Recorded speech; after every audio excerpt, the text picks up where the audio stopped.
So good morning. Today we'll talk about small for gestation age in infants. So we'll start with the definition. So what you should understand is that in this topic in pediatrics, when we're talking about the small for gestation age, large for the gestation age, we are looking at the weight of the infant, also the height of the infant. Okay, so we'll define it as an infant whose weight is below the 10th percentile for gestation age. So regardless of the gestation age, whether it's a premature infant or this infant was born at term or this infant was post-mature. When we talk about post-mature, we mean that this infant has exceeded the gestation age at which they are supposed to be born. So in regardless of this, whether they are premature or they were born at full term, so long as this percentile, the weight of this baby is less than 10th percentile, we will say that this infant is small for gestation age. Also, we should understand that in these other conditions like prematurity or all these more congenital malformations, there are disabilities that come in when these infants are born. But with the small for gestation age, what you should know is that despite them being small for gestation age, they do not have any problems that are related to their organs, which means that in these infants that are born, all these the maturity, the conditions that are found with these infants that are immature, they are less in these who are small for gestation age. Are we together? So it is important for us to understand if sugar number. On that one, sir, I've not understood that. Can you kindly repeat again? On the definition? Okay, so what I said... On the definition, okay. Yeah, on the definition just. So I'll introduce you to say that when we're talking about the percentile, we're talking about the weight of an infant, also the height. So this ranges from 0 to 100. So when we talk about an infant who is small for gestation age, this is when we weigh them, when we weigh the weight of this infant to the height. It is like a chart that is in the hospital that you use. You look at this, that if they are below the 10th percentile, we will know to say that this infant is small for gestation age. So what you should understand is that these infants that are prematurely born, they have a lot of related organ problems. But with these infants that are small for gestation age, what happens is that all these multisystemic conditions that may come in, they are not found in them. Are we together? So what you should understand? Yeah, sir. But on that one, the one I've said like systemic conditions, they are not found in them. What do you mean? Because Apo, you said that some certain there'll be actually these people, these children, they won't have organ failure. I don't know if it's organ failure or what. I'm not really clear about that one. Okay. How is it related, first of all? So let me take you to prematurity. I don't know if you remember that in these infants that are born premature, they are prone to a lot of organ conditions, organ-related conditions, whereby you find the respiration that come in because they are not fully matured. Lung maturity hasn't occurred. So if you look at the definition that is there, I said this infant whose weight is below the 10th percentile for gestation age. So in this, when we're talking about small for gestation age, we don't care whether this infant was born premature, was it at full term, or it was post-mature. These really do not play a role when we're trying to look at the percentiles. And these percentiles, they range from 0 to 100. And what we look at, basically, we're looking at the weight of this infant, also the height of the infant. Have you understood it? Yeah, all right, sir. Yes, true. So we'll continue. So it is important for us to know what, to understand the cause. Okay? So these causes for small for gestation age, they can be classified into two. There are those that are what? That are genetic factors, and those that are non-genetic factors. If we talk about genetic factors, we know that these are the ones that are what? They are inherited. There is a form of hereditary what? Inheritance. But when we talk about non-genetic factors, you know that these are things that are not connected to the what? To the genes.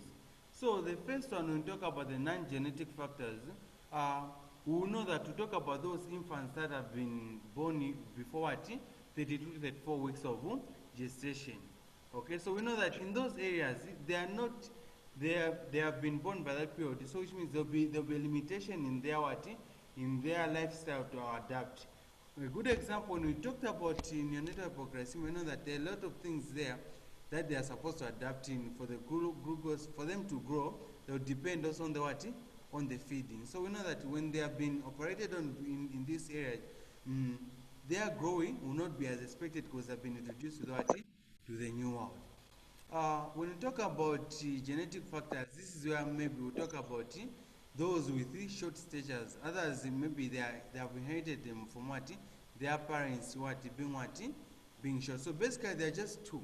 We look at the genetic factors where we talk about the short stature. This is where it comes from, the parents who are short. When we look at the non-genetic factors, we look at things like operative devices that are 34 to 32 what? Weeks of gestation.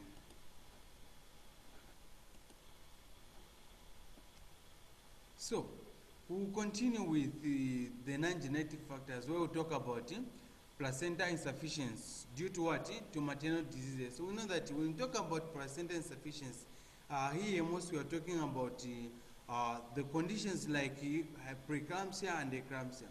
You will nicely know and understand the pathophysiology of what is happening in eclampsia and preeclampsia when we start doing what? Obstetrics, that is in 2,2. So in these conditions, we know that there is a form of, there's hypertension that is involved here. Okay? So because of this hypertension that is involved here, this is where now we know that there will be an involvement of insufficiency due to the small blood vessels that are there. Also, when you look at the diseases of the placenta, we'll also think of long-standing diseases like diabetes. We also look at another cause like placenta in ovulation. This is basically where we're looking at post-maturity. We know that at a certain period, this baby is supposed to be what? To be delivered because they will be able to do what? To stand on their what? On their own. Also, we'll look at other causes of small for gestation age being infections.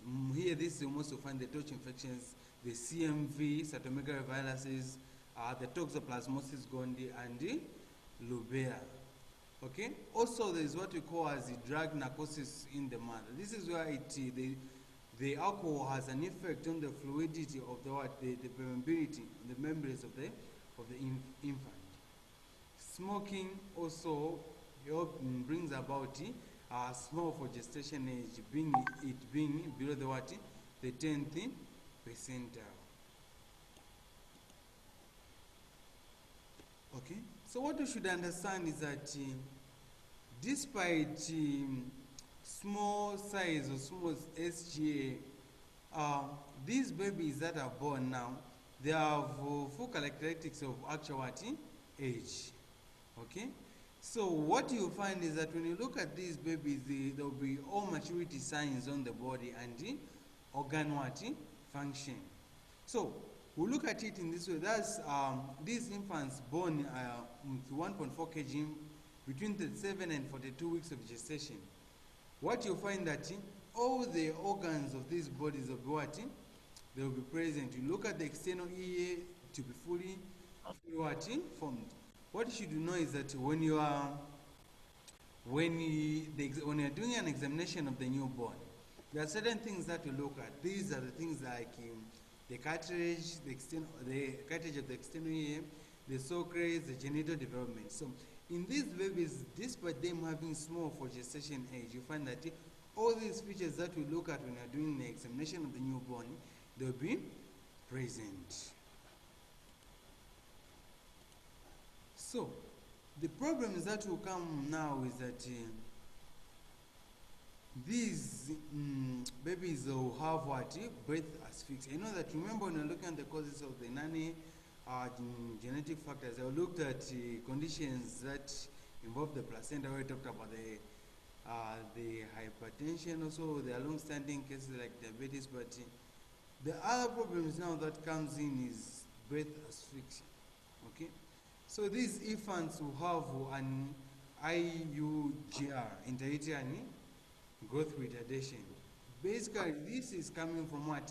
Placenta insufficiency, which will predispose infants to breath asphyxia, and this will nicely be seen during what? Labor. So, when we suspect that there is placenta insufficiency, there is need to do what? An intense fetal monitoring for this what? For the infant. So if asphyxia is imminent in these infants, what you do is that, say, cesarean section is an indication that is what? That is indicated. So, prognosis, so if we say the outcome for these babies is that if the prognosis of these children is good, if they are not what? If they haven't been severely asphyxiated. The other problems that will just come in is that there will be what we call as meconium aspiration.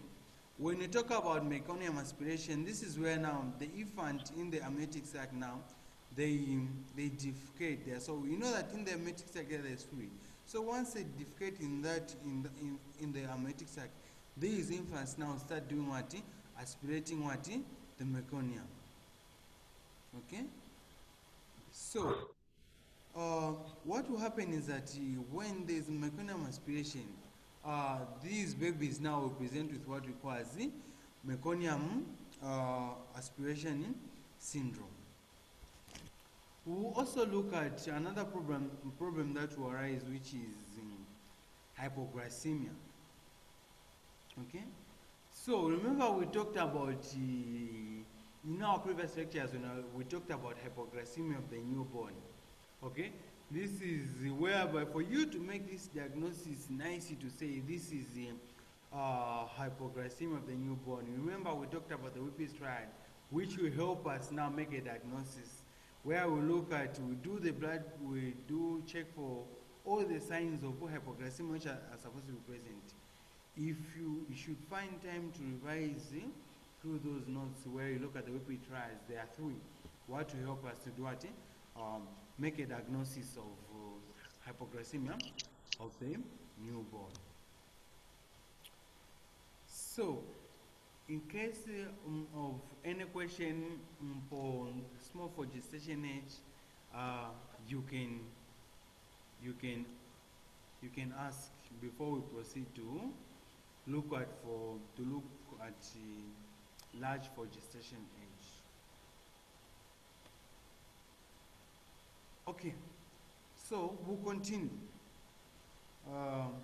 We'll look at large for gestation age now.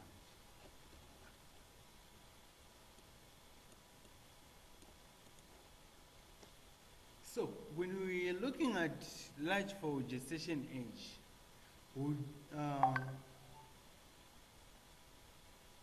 here now what we look at, you know that these are above the 10th percentile.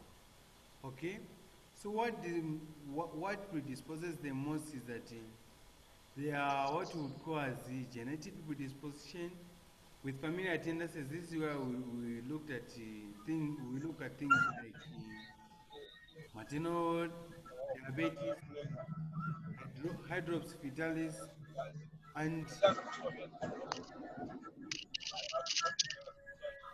there's a question. No, there is someone. Oh, okay. So you know that when we're talking about hydrops fetalis, uh, this is a serious fetal condition, okay, which is defined by abnormal fluids, in the what? in the compartments of the fetus. In these compartments, we may talk about there's the presence of pleural effusion. You find that there will be in the pericardial region there's pericardial effusion. Also, there will be edema of the what? Of the skin. Okay, so we may also look at another thing, which is the Beckwith-Wiedemann syndrome, and this is a syndrome whereby there is an overgrowth, okay, of these fetus. We know that this is large for gestation age. So in this Beckwith-Wiedemann syndrome, what you'll find is that there'll be things like growthy abnormality. Talk about macroglossia is present in these fetuses. There will be organomegaly.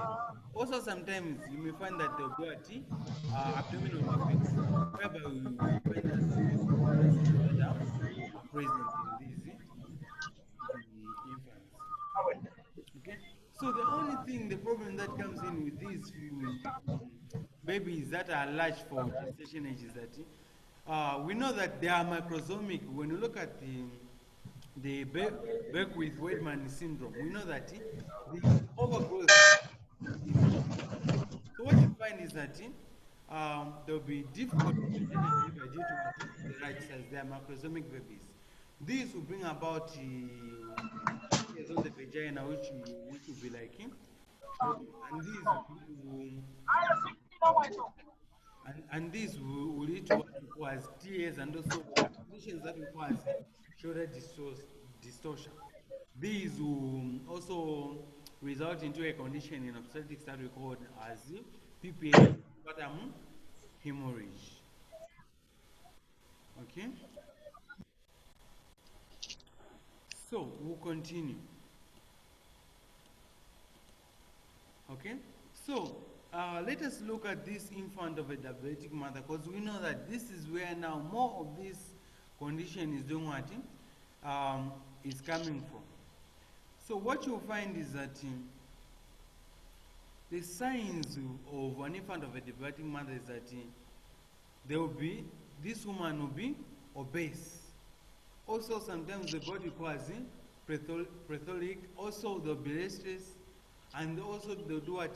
They may feed poor. The other problem now, the problem which is there is that there will be difficulties in delivery, because you know that these are microsomic what? Babies. Okay?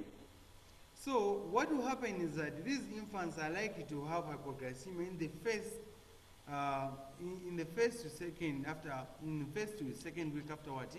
After birth. What is happening is that there is the hyperinsulinism in the fetus.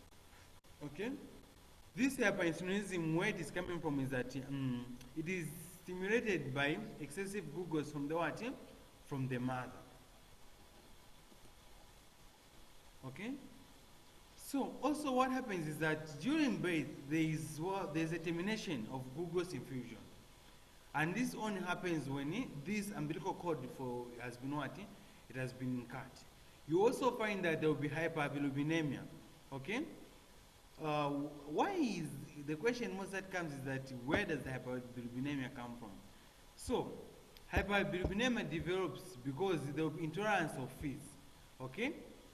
This intolerance of feeds will come because there's an increase in the enterohepatic secretion of bilirubin now after the birth of this infant, and the umbilical cord has been what? It has been cut. Okay? So another thing that comes in is that on the lungs that pulmonary maturation and surfactant production are delayed in infants of diabetic mother. Okay? So instead of them, because we know that normal by 34, 36 weeks, we expect lung maturity to have done what? To have occurred. So for these now, mothers who are diabetic now, this is what? It's delayed. The lung maturity is delayed. Surfactant production there is also what? Delayed. Okay? So as a result of this surfactant, it is likely to predispose these infants to what? To respiratory distress syndrome. Okay? The management is what is simple. So infant of a diabetic mother must be Crosby. We monitor all the signs of what? Diabetes. Also, we do a prophylactic. There's nothing like we give medication, but what we do is that we'll just give 10% glucose to the infant. And also we increase what? Feeding adequately to prevent what? Neonatal hypoglycemia also. And thank you so much. This is a very short topic. We'll shortly join in with another short topic in pediatrics, which will look at neonatal hyperglycemia.